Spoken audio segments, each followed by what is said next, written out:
We've built an entire civilization around a number that most of us have rarely stopped to question. It appears in classrooms, job interviews, and casual conversations about intelligence. Many people treat it as if it were the ultimate measurement of human potential. But what if that number is less like a full map of the mind and more like a map showing only one small city? Today, we're looking beyond that score. We're exploring the psychology of what happens when the brain operates at the extreme lower end of the cognitive spectrum, not from a place of judgment or pity, but from a neurological perspective. Because when a mind processes reality at a very different cognitive speed, it reveals something important about how we define intelligence itself. First, we need to understand the baseline. IQ, or intelligence quotient, was designed to measure specific mental abilities such as logical reasoning, pattern recognition, and processing speed.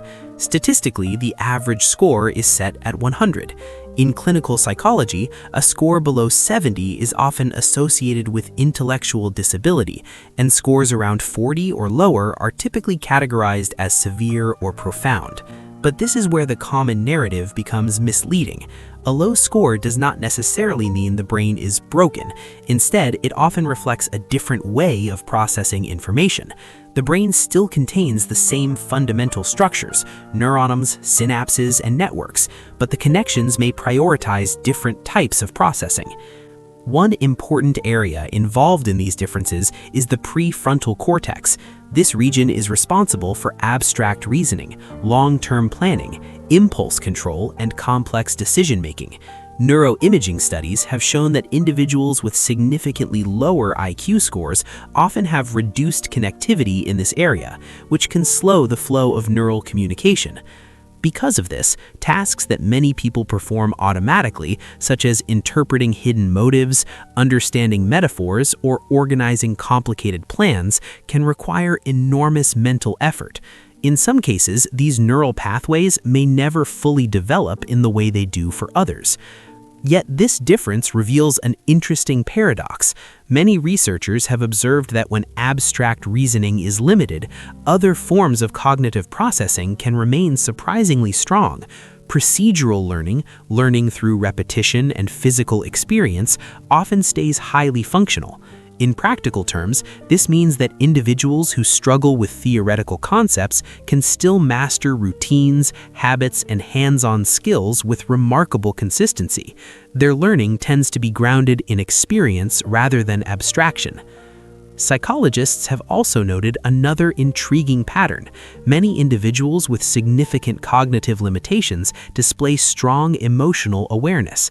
They might not understand sarcasm or complex humor, but they can often sense subtle changes in tone, mood, or body language almost immediately. This creates a world that is less centered on hypothetical thinking and more focused on immediate experience. Their reality is shaped by routine, sensory input, and emotional signals from the people around them. Relationships and trust often become central pillars of their daily lives. This observation raises a deeper question about society itself. Much of what we call intelligence is measured in environments designed for analytical thinking, especially classrooms and academic systems. These environments reward certain cognitive abilities while overlooking others. Decades ago, psychologist Howard Gardner proposed the theory of multiple intelligences, suggesting that human capability is far more diverse than a single score can capture. Logical reasoning is only one form of intelligence among many, alongside interpersonal sensitivity, creativity, physical coordination, and emotional understanding. When we step back from the number, a broader picture begins to emerge. Human intelligence is not a single ladder with everyone climbing toward the same top. It is a complex landscape of different abilities, each reflecting the unique architecture of the brain.